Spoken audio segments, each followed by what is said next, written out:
Sober recibe hoxe a visita de Fulton Armstrong, o que foi o máximo responsable da CIA en Latinoamérica e asesor de varios presidentes dos Estados Unidos como Bill Clinton e Joe Biden, ademais do secretario de Estado John Kerry. Traballou en América, Europa e Asia e tras varias décadas de experiencia está desde esta mañá participando no encontro de Sober, impulsado polo CSUGA para amosar que técnicas propias dos servizos de inteligencia poden aplicar ás empresas do rural para afrontar os problemas que lles afectan actualmente como o cambio climático.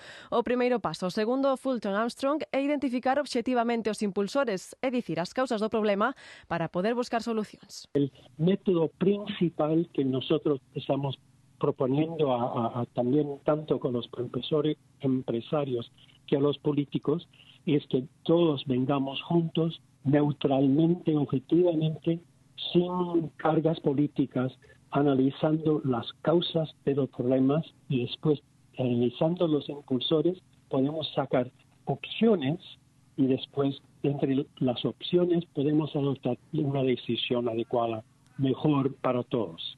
Segundo este experto, o rural ten as ferramentas, dispón de boas comunicacións e conta cun gran sentido de comunidade, pero os empresarios necesitan aplicar a cultura da intelixencia para aprender a empregar esas ferramentas.